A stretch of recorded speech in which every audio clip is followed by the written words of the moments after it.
આજે આપણે રાસાયણિક પ્રક્રિયાઓ અને સમીકરણો એના વિશે આગળ વધી રાસાયણિક પ્રક્રિયાઓ વિશે સમજવાનું છે. તો થોડું રિવિઝન પણ કરી લઈએ. આપણે એવી ચર્ચા કરી કે રાસાયણિક પ્રક્રિયાઓમાં અવસ્થા, તાપમાન બદલાતી હોય, વાયુ ઉત્પન્ન થતો હોય તો એને રાસાયણિક પ્રક્રિયાઓ આપણે કહીશું. એની પછી રાસાયણિક પ્રક્રિયા લખતા શીખ્યા આપણે. એમાં એવું કીધું કે ડાબી બાજુ બધા પ્રક્રિયકો, જમણી બાજુ બધા નિપજો. કીટ એ પ્રક્રિયાની દિશા સૂચવે છે. અવસ્થાઓ આપણે લખીએ છીએ નીચે. એના પછી પ્રક્રિયાને સંતુલિત કરતા પણ આપણે શીખી ગયા છીએ અગાઉના વિડિયોની અંદર. તો હવે આપણે આગળ વધીએ.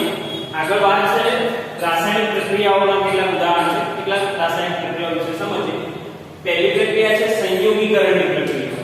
મેં વ્યાખ્યા પહેલા જ લખી દીધી છે. સંયોગીકરણની પ્રક્રિયાઓ વ્યાખ્યા સમજીએ પછી આપણે એના ઉદાહરણ સમજીએ.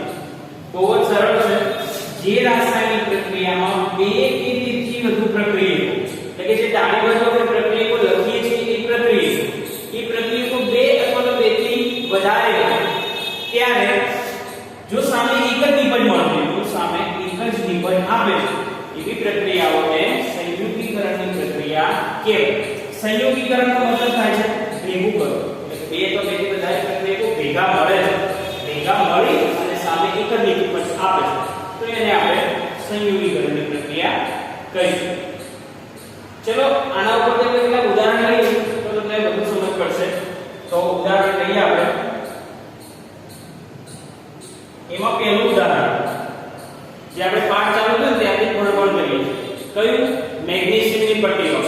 મેગ્નેશિયમની પટ્ટીનું દહન કરાવો તો શું મળે? Magnesium oxide. તો ચલો તો કે મેગ્નેશિયમ પ્લસ ઓક્સિજન અને એમાંથી આપણને મળ્યું મેગ્નેશિયમ ઓક્સાઇડ MgO મળે. હવે મેગ્નેશિયમ ઓક્સિજન મેગ્નેશિયમ ઓક્સાઇડ સંયોગીકરણ પ્રક્રિયા છે કે જુઓ બે કે બેથી વધુ પ્રક્રિયકો. અહીંયા બે પ્રક્રિયકો છે, ડાબી બાજુના બધા પ્રક્રિયકો. અહીંયા બે પ્રક્રિયકો છે, સામે તમને નિપજ કેટલી મળે? એક જ નિપજ મળે. આ પ્રક્રિયા આપણી સંયોગીકરણની પ્રક્રિયા થઈ. હવે થોડું રિવિઝન પણ સાથે સાથે કરતા રહીએ. આ પ્રક્રિયા સંતુલિત છે કે નહીં? તો કે ગણી લઈએ આપણે. મેગ્નેશિયમ ડાબી બાજુ 1 છે, જમણી બાજુ 1 છે. બે ઓક્સિજન છે, અહીંયા એક જ ઓક્સિજન છે. તો સરખું કરવા માટે અહીંયા કેટલા ઓક્સિજન જોઈએ? બે ઓક્સિજન જોઈએ. તો શું કરશું? અહીંયા 2 વડે ગુણી દઈશું. તો જો 2 વડે ગુણો છો તો 2 મેગ્નેશિયમ અને 2 ઓક્સિજન રહ્યા. અહીંયા 2 ઓક્સિજન તો છે પણ મેગ્નેશિયમ કેટલા છે? 2 છે. તો અહીંયા શું કરીશું?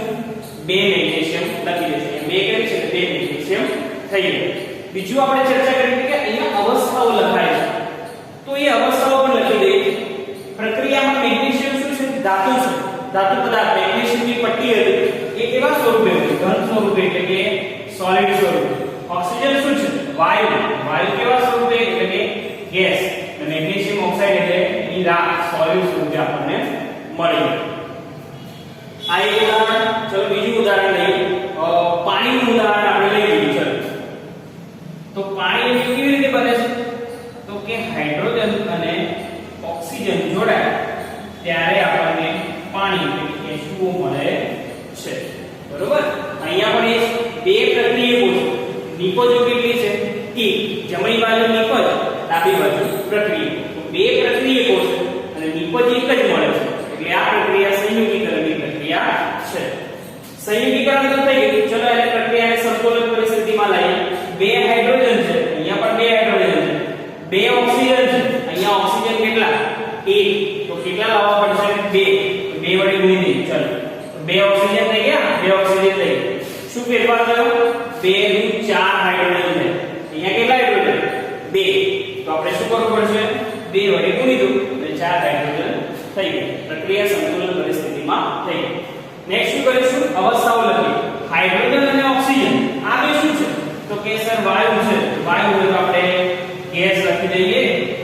અને H2O પાણી. પાણી કયા સ્વરૂપે હોય? પ્રવાહી સ્વરૂપે, એટલે કે લિક્વિડ સ્વરૂપે આપણે એને લખીશું. એટલે લિક્વિડ. બે ઉદાહરણ છે. ચલો હજી ઉદાહરણ લઈએ. કોલસો લઈએ અને એનું દહન લઈએ. શું મળે? તો એક ધુમાડો મળે તમને કાળો. કોલસાનો જ્યારે સળગાવો છો ધુમાડો શાનો હોય? કાર્બન ડાયોક્સાઇડ છે. કોલસો એટલે કે કાર્બનનું સ્વરૂપ છે એટલે અહીંયા C લખ્યું છે. એનું દહન થાય છે. દહન જ્યારે પણ થતું હોય ત્યારે શું હોય? ઓક્સિજન જોડાય છે. માટે ઓક્સિજન જોડે એમાંથી શું મળ્યું? CO2 એટલે કાર્બન ડાયોક્સાઇડ મળ્યું. અહીંયા પણ બે પ્રક્રિયકો મળ્યા, એક નિપજ મળ્યું. પ્રક્રિયા કઈ થઈ? સંયુગીકરણની પ્રક્રિયા થઈ. હવે કાર્બન ઓક્સિજન CO2 આમાં જો બે ઓક્સિજન તો બે ઓક્સિજન એક કાર્બન કાર્બન તો અહીંયા પ્રક્રિયા સંતુલન પરિસ્થિતિમાં છે. શું કરવાનું છે? અવસ્થાઓ કાર્બન કઈ અવસ્થામાં મળે? કોલસો સોલિડ અવસ્થામાં ઘન છે, ઓક્સિજન એ ગેસ છે વાયુ છે અને CO2 પણ વાયુ છે એટલે આપણે એને પણ G એટલે કે ગેસ. સમજ પડી ગઈ? હવે જો આપણે એક ઉદાહરણ લઈએ, એક ચોથું ઉદાહરણ લઈ લઈએ આપણે લઈએ કળીચૂર કેલ્શિયમ ઓક્સાઇડ કહેવાય છે CaO. અહીંયા એનું નામ આપી દઈએ કળીચૂરનો આપણે એને કહી શકીએ અથવા તો એને કેલ્શિયમ ઓક્સાઇડ પણ કહેવાય. આ કેલ્શિયમ ઓક્સાઇડને પાણી સાથે પ્રક્રિયા કરાય. પાણીનું સૂત્ર H2. તો કેલ્શિયમ હાઇડ્રોક્સાઇડ અથવા તો કળીચૂર એને H2 એટલે પાણી સાથે પ્રક્રિયા કરાવશો તો એમાંથી તમને શું મળે? એમાંથી CaOH ટ્વાઇસ એટલે કે કેલ્શિયમ હાઇડ્રોક્સાઇડ મળે છે. આ શું છે? કળીચૂર. આપણે કોઈ બીકર લઈએ, બીકરની અંદર સામાન્ય વાત કરીએ આપણે ઘરે પણ જોયું હશે કે પાણી જે છે પાણીની અંદર જ્યારે તમે કળીચૂરના ટુકડા નાખો છો ત્યારે આ પાણી શું થશે? ધીમે ધીમે ઉકળવાનું શરૂ થતું હોય એવું લાગશે. અથવા જો તમે બીકરને અડશો તો બીકર તમને ગરમ થયું એવું લાગશે. કેમ ગરમ થયું? તો કેલ્શિયમ ઓક્સાઇડની પાણી સાથેની જ્યારે પ્રક્રિયા કરી છે ત્યારે એમાં કંઈક બીજું પણ પેદા થાય છે એટલે કે ઉષ્મા પેદા થાય. શું પેદા થયું? ઉષ્મા, ગરમી. એ ગરમીના કારણે આ બીકર આપણને ગરમ થયું એવું લાગે છે અને મળે છે શું? કેલ્શિયમ હાઇડ્રોક્સાઇડ આપણને મળે છે. તો આ જે પ્રક્રિયા છે તો સંયુગીકરણ જ. CaO બે પ્રક્રિયાઓ નિપજ કેટલી મળી છે? એક જ નિપજ આપણને મળી CaOH ટ્વાઇસ. ઉષ્મા કેમ લખ્યું છે? કારણ કે ગરમ થાય છે એટલા માટે પ્લસ ઉષ્મા લખ્યું. પ્રક્રિયા તો એ જ બે પ્રક્રિયાઓમાંથી એક નિપજ મળે છે એટલે કે સંયુગીકરણની પ્રક્રિયા કેમ? આ બધા ઉદાહરણો જુઓ. આમાં પ્રક્રિયાઓ કેટલા છે?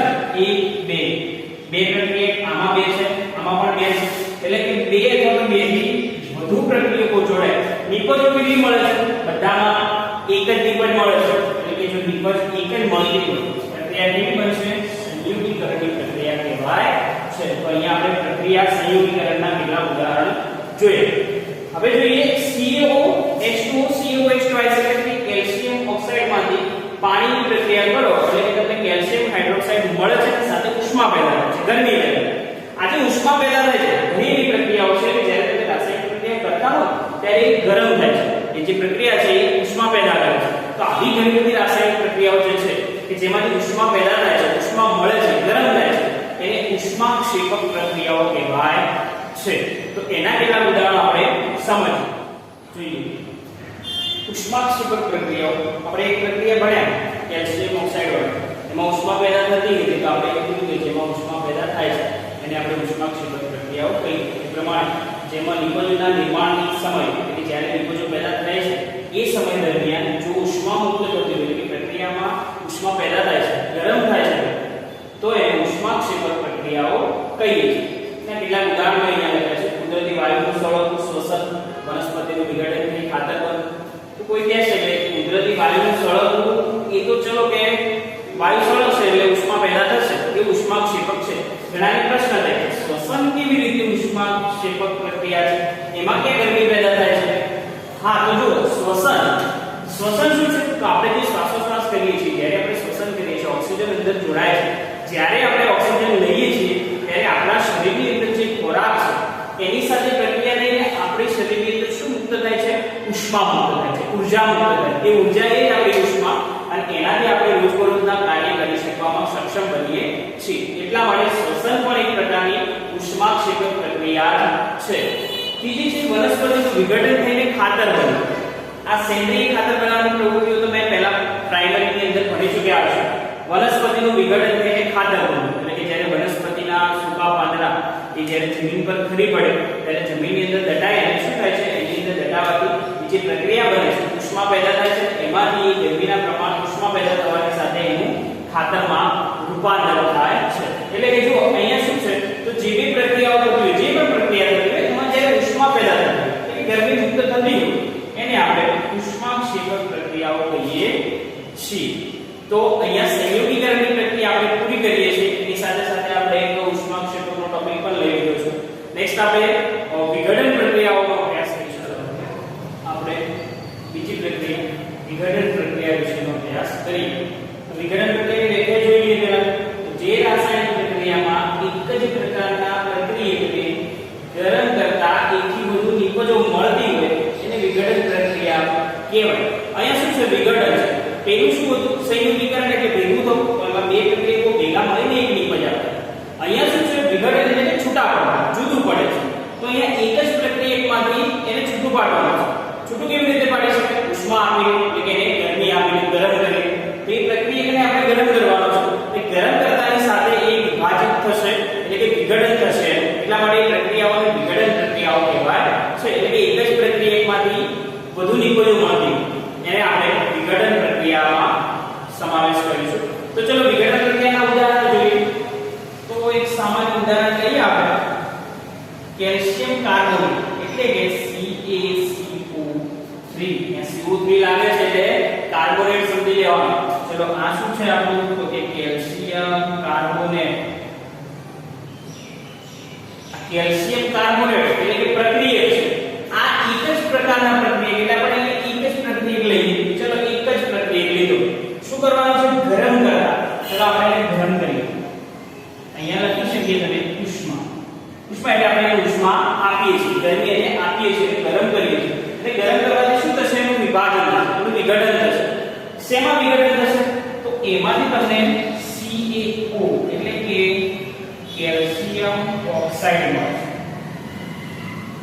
અને સાથે સાથે તમને CO2 એટલે કે કાર્બન ડાયોક્સાઇડ મળે છે શું જો કેલ્શિયમ કાર્બોનેટ આરસ પાણ કહેવાય કેલ્શિયમ કાર્બોનેટ જે છે એને તમે ઉષ્મા આપો છો જ્યારે તમે એને ઉષ્મા આપો છો ત્યારે એમાંથી વિઘટન થઈને બે નિપજો મળે છે એમાં એક છે કેલ્શિયમ ઓક્સાઇડ તો કળી જુદો ત્યારે બીજું છે CaO એટલે કે કાર્બન ડાયોક્સાઇડ મળે છે તો જુઓ વ્યાખ્યા પ્રમાણે એક જ પ્રક્રિયકમાંથી એને ગરમી આપતા ગરમ કરતા ઉષ્મા આપે છે બે નિપજો તો બે થી વધુ નિપજો પણ મળી શકે તો બે અથવા બે થી વધારે નિપજો મળે તો એને વિઘટન પ્રક્રિયા કહેવાય છે અને જે આ પ્રક્રિયા જે છે કેલ્શિયમ કાર્બોનેટની પ્રક્રિયાને CaO મળે છે આ કેલ્શિયમ ઓક્સાઇડને સિમેન્ટની બનાવટની અંદર પણ ઉપયોગ કરવામાં આવે છે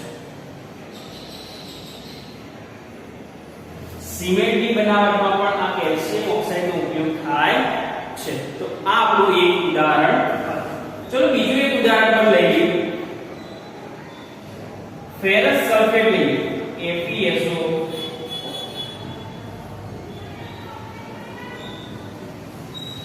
ફેરસ સલ્ફેટ FeSO4 એક જ પ્રક્રિયા લેવાનું છે આપણે એક જ પ્રક્રિયા એટલે હવે શું કરીશું આપણે ગરમ કરીશું ચલો ઉષ્મા આપીએ તો એમાંથી શું થશે વિઘટન થશે શું મળશે તમને તો એક મળશે Fe2O3 પ્લસ એક SO2 મળશે અને SO3 મળશે આ શું છે ફેરસ સલ્ફેટ આને શું કહીશું આપણે ફેરિક ઓક્સાઇડ